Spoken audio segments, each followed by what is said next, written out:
जय जीशु प्रभु जीशु कृष्णटारे मोर अति प्रिय भाई और भौणी मैंने समस्त केमती अच्छा भलरे रहतु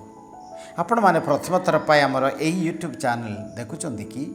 लाइक करूँ शेयर करूँ सब्सक्राइब करूँ आसतु प्रार्थना करवा कुमारी मारिया मध्यस्थान में प्रार्थना करवा माँ आम संग रहतु आम्भमान प्रार्थना करूँ जमती आमे तुम पुत्रंकर से पवित्र वाक्य जीवंत वाक्य में शुणु बुझू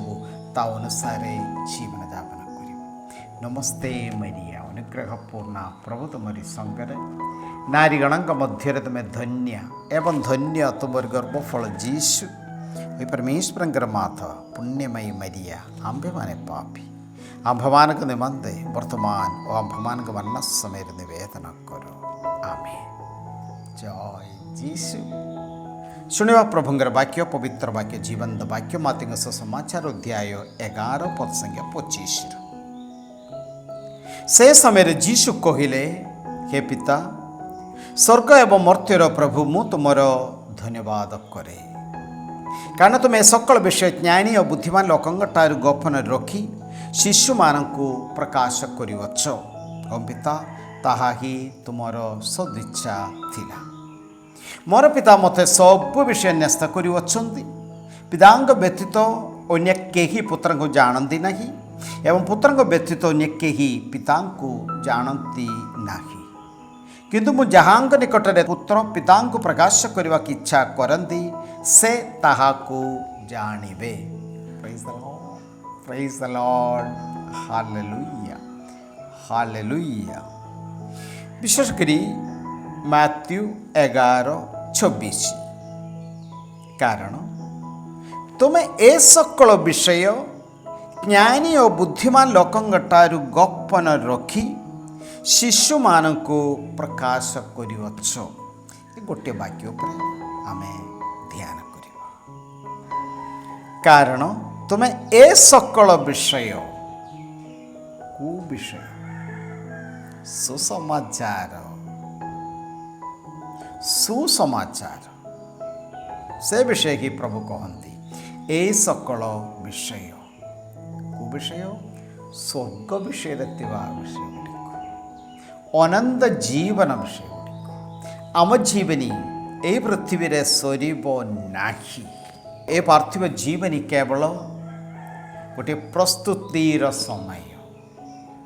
सदा प्रभु आम्भमान को सृष्टि करना आम्भमान को सदा सर्वदा सुखरे शांति रे चिरकाल पाई पृथ्वी रखिया पाई सदा प्रभु आम्भमान को सृष्टि करना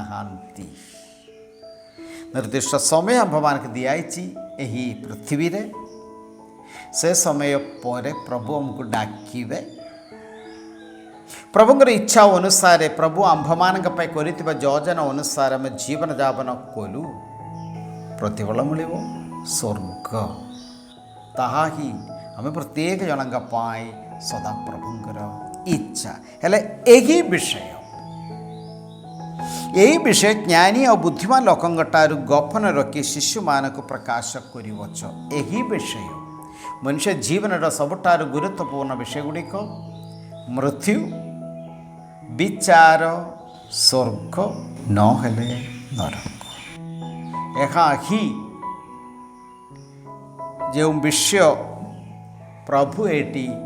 कहूतिबा विषय होउची एहा माने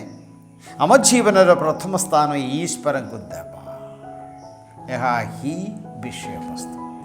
जेमती खाद्य वस्त्र बासगृह ये विषय गुड़िक जेमती सबुदिन चिरकाल पृथ्वी रे रखिबा ताहा आम्भमान भीतर केते जनकर प्राथमिकता प्रायोरिटी हो पारे किंतु प्रभु कहूतिबा विषय एहा नुह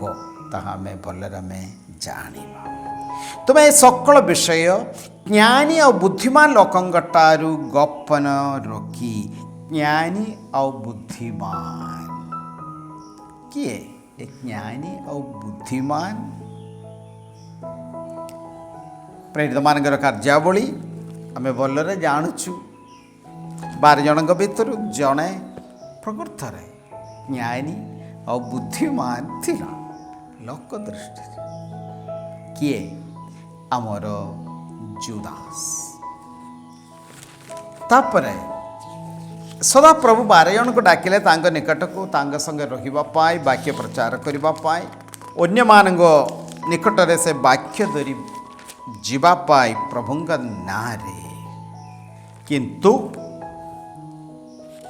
12 जन भितर थिबा से ज्ञानी और बुद्धिमान प्रेरित ताहा बुझी पारला नाही केमती आम कही पारिछु जहन समाचार अध्याय 12 पद संख्या 6 रे प्रेरित जहन लेखिकी रखुचंदी जुदास तेला जन चोर सामूहिक टंगा तले से चोरी करुला यस तापरे बेसी पैसा मिलवा सुविधा है 30 रौप्य मुद्रा पाई से जीसु को गोटे प्रकार बिकिदेला आपर कौन हो जानूँ माती 27:5 तांकर आत्महत्या जड़े बुद्धि आउ ज्ञानी और बुद्धिमान लोकर विषय आका मु कहली आउ जन व्यक्ति भी अच्छी माती समाचार अध्याय 19 पद संज्ञा 16 आम शुणा तत्पर जन लोक ताहांग निकट को आसी पचार लहे गुरु अनंत जीवन लाभ करने मत केवल सत्कर्म करने को पड़ो यीशु को कहले आज्ञा गुड़िक पालन कर से कहले सन्न बेलटू एगुड़िक सब मु पालन कर आसुची बाकी 20 ए समस्त मु पालन कर आसुची मोर आउ कौन अभाव रोची यीशु ताको कहले तुम जदि सिद्ध हवा चाह तब जाओ तुम सर्वस्व विक्रय कर दरिद्र मान को दान कर ताहेले स्वर्ग रे तुमर धन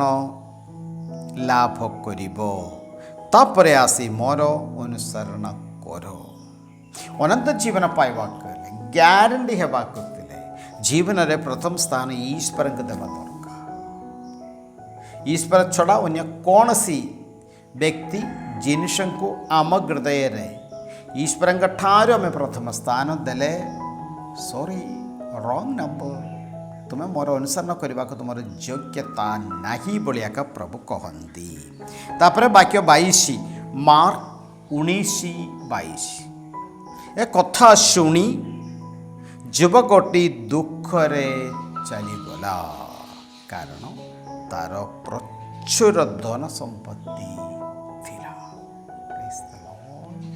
हालेलुया हालेलुया यस निश्चय ए जड़े ज्ञानी और बुद्धिमान व्यक्ति थिला जमती जुदास थिला जुदास उनावधिक हिसाब कले कौन से हिसाब कला यहूदी लोक मैंने निश्चय जीसु को प्राण में मारिदे और निश्चय जुदासर परिवार अच्छी ना से बंजेबार अच्छी ना तेणुक पैसा टिके चोरी कला आउ टे अधिक पैसा मिलवा को चांस थिला बेले सेटा मध्य व्यवहार कला यस ए लोकटी सत जे अनंत जीवन एटा सेटा सब आग्रह अच्छी जे किंतु प्रथम स्थान देवाटा दरकार कि आम भीतर मध्य बहुत जन ए प्रश्न का पचारचु हेले ए माने कि ज्ञानी और बुद्धिमान हेले स्वर्गराज्य विषय रे ज्ञानी और बुद्धिमान लोकंगटारू गफन रोकी शिशु मान को प्रकाश करिवछो वर्तमान शिशु माने किए लोक सुसमाचार अध्याय 1 लूक अध्याय 1 पद संख्या 26 में शुणा 6 मासरे ईश्वर गब्रिएल दूत गलील प्रदेश नजरत सगर जड़े कुमारी निकट को प्रेरण कले ए कुमारी दावीद वंशज जोसेफ सह वाग्दत्त होइथिले एवं ताहार नाम थिला मरिया दूत ताको कहिले नमस्ते अनुग्रह पूर्णा प्रभु तुम संगरे मरिया भय कर नहीं कारण तुम ईश्वर अनुग्रह पात्री तुम्हें गर्भवती हो एक पुत्र प्रसव कर एवं तांग नाम जीसु बिना पुरुष संपर्क से गर्भवती हेब और से ईश्वर पुत्र को से जन्म देव ए विषय ही गब्रिएल दूत ताको कहिले तांकर माने ईश्वर जहाँ कहिले ताहा शिशु मान परी शिशु मान आम गोटे विषय कह ସେମାନେ ତାଙ୍କ ବିଶ୍ୱାସ କରିବ। ସେମାନଙ୍କ ଏପଟେ ନାହିଁ ସେପଟେ ନାହିଁ। 3 ବୟସର ଗୋଟିଏ ଛୁଆଟିକୁ କହନ୍ତୁ ଘର ଭିତରେ କୋଠ ତଳେ ହାତୀ ଗୋଟିଏ ଲୁଚିଛି। ସେ ଶିଶୁ ସଙ୍ଗେ ସଙ୍ଗେ ଯାଇକି ସତରେ ଅଛି କି ବୋଲି ଦେଖିବାକୁ ଯିବ।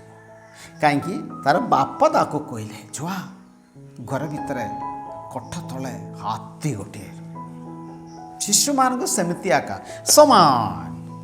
ଯେତେବେଳେ କୁମାରୀ ମାରିଆଙ୍କୁ ଏ ଖବର ଦେଲା, ଖବର ପାଇଲା, ବାକ୍ୟ 38 ମାରିଆ କହିଲେ ଦେଖନ୍ତୁ ମୁଁ ପ୍ରଭୁଙ୍କର ଦାସୀ, ତୁମର ବାକ୍ୟ ଅନୁସାରେ ମୋ ପ୍ରତି ଘଟୁ। ହେଲେ ଶିଶୁମାନଙ୍କ ପରି ଥିବା ଲୋକମାନଙ୍କୁ ହିଁ ଏ ବିଷୟ ଗୁଡ଼ିକ ପ୍ରକାଶ କରିଅଛ। ପ୍ରେରିତମାନେ ସେମିତି ଥିଲେ। ମାର୍ଥିଙ୍କ ସମାଚାର ଦିଆ 4:18 ଯୀଶୁ ସେମାନଙ୍କୁ କହିଲେ ଆସ। ସେମାନେ ସବୁ ଛାଡ଼ିଲେ। ୟେସ୍, ପ୍ରାଚୀନ ଖ୍ରୀଷ୍ଟ ମଣ୍ଡଳୀ ଲୋକମାନଙ୍କର ମଧ୍ୟ ଅବସ୍ଥା ସମାନ। ଆମର ଭିତରେ ବରିଷ୍ଠମାନେ ତାହା ହିଁ କଲେ। ଆସନ୍ତୁ ଏହି ବାକ୍ୟ